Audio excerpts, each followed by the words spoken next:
The world of Trench Crusade is dark, but the Grimdark style doesn't have to be colorless. Today we are painting the Communicant Anti-Tank Hunter, using colorful skin tones to make this monster truly pop on the battlefield. I want to make this model special by giving the classic Grimdark aesthetic a touch of color. I will be painting in a dark style and looking to create a high contrast between the armor and the skin.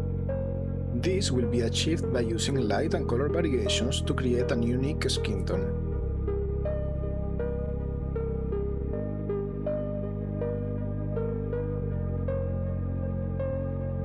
To get an idea of the overall scheme, I start by giving a dark base coat to the metallics.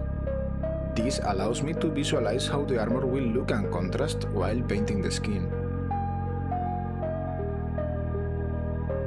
Once that is done, we begin to apply the first layers of color to the flesh. The initial idea is to create shadows using a palette of reds, magentas and blues. By shifting through these tones, we create a living shadow that feels far more unsettling than a simple grey or black.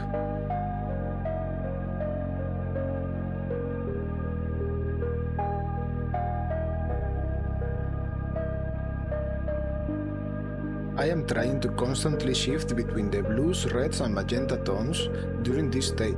That will avoid the shadows looking uniform or flat in the end.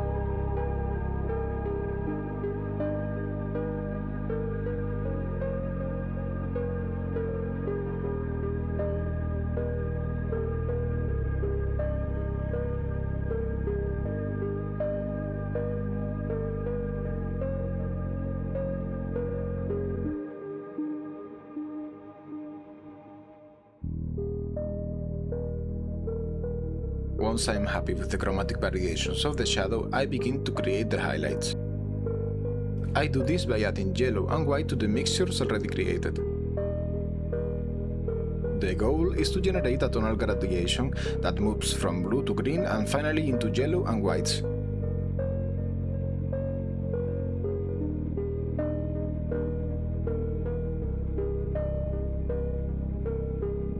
This creates a very pronounced visual contrast.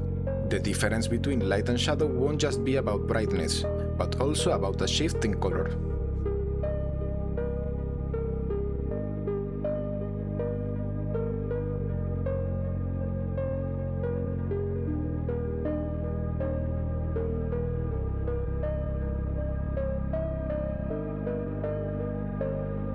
As I'm painting the highlights, adding yellow and white, I define the muscles, bones and joints. With small steps, I reduce my brush strokes towards the center of the model. This guides the visual attention inward, ensuring the most complex highlights sit right at the center of the figure.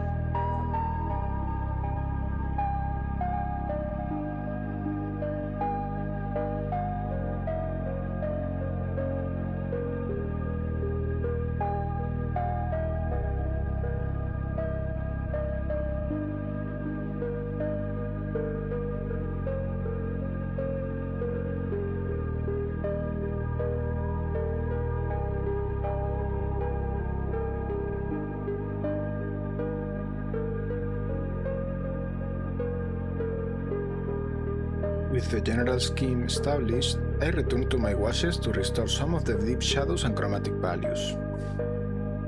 When painting a complex model, you can always go back to previous steps to recover contrast or saturation. There is nothing wrong with going back and forth until you're happy with the results.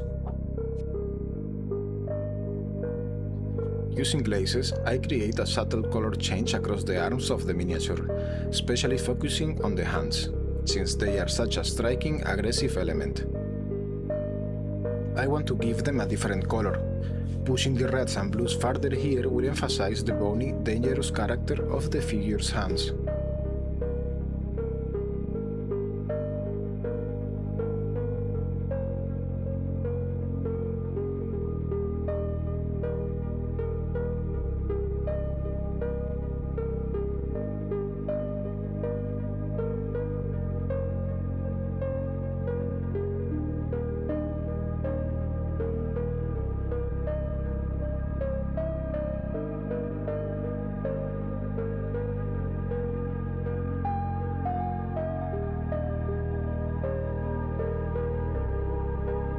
final result of the skin is colorful yet strange, exactly the kind of attention-grabbing element this model needs.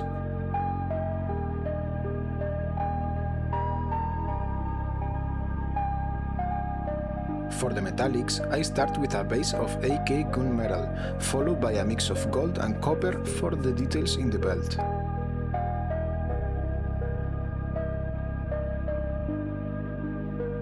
With the base coat painted, I will give a general wash of brown and black.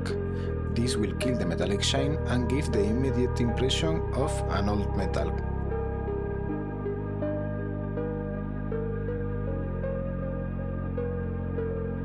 With a mix of foreign washes, I begin to create the impression of rust. I use washes that start very general and will gradually become more specific to define the volumes, always working from the general shape down to a very small detail.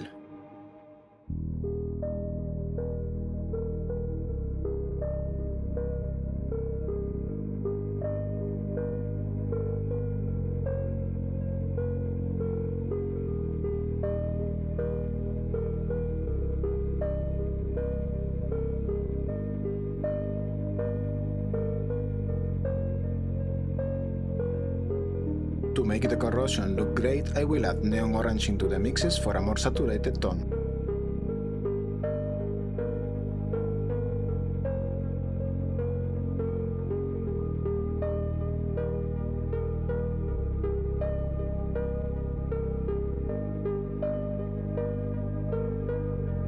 I alternate these washes with metallic dry brushing to highlight the sharp edges.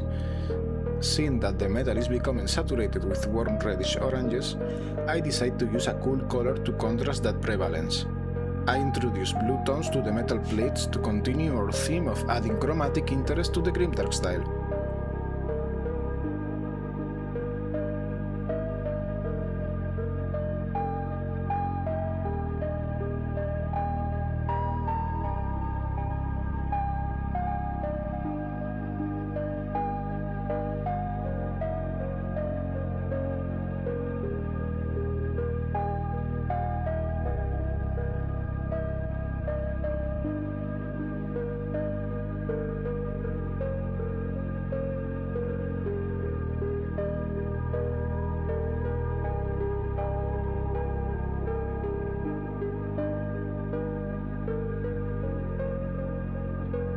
We will finish with a final metallic dry brush to recover the definition of the armor.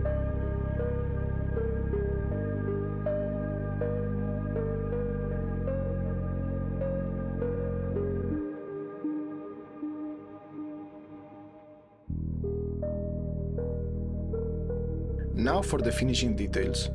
We paint the wounds on the torso and add vertical brush strokes to the metal plates to simulate texture and wear.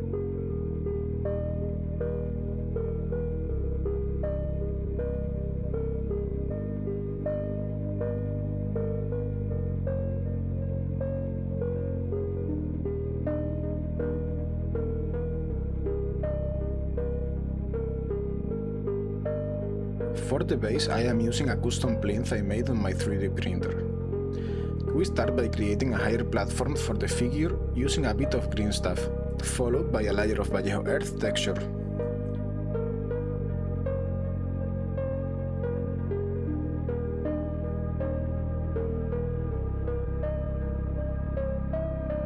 While it's still wet, I use a brush to manipulate it into the exact texture I want.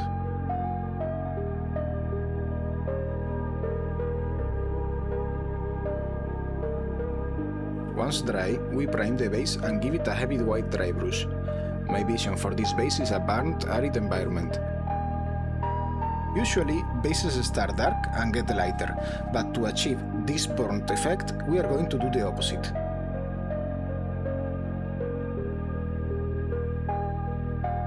We get the base color with a dark pigment, followed by a light wash pigment. And when it dries, we finish the effect with a black dry brush to represent the burnt earth.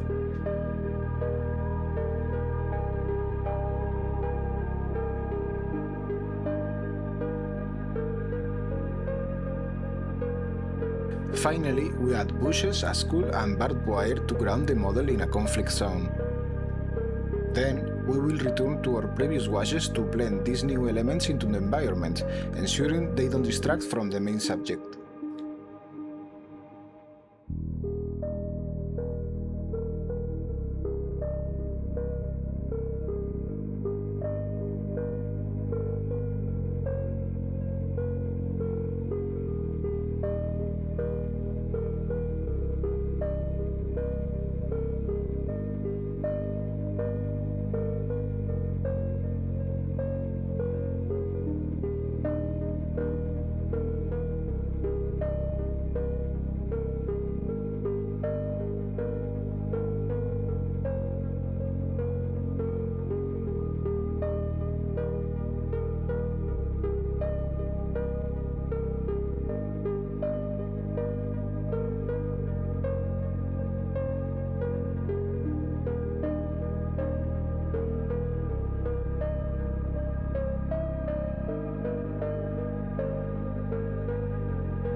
And that's it! I hope you enjoyed the process and learned something new. That said, I would really appreciate if you liked the video and subscribe to my channel. See you in the next one!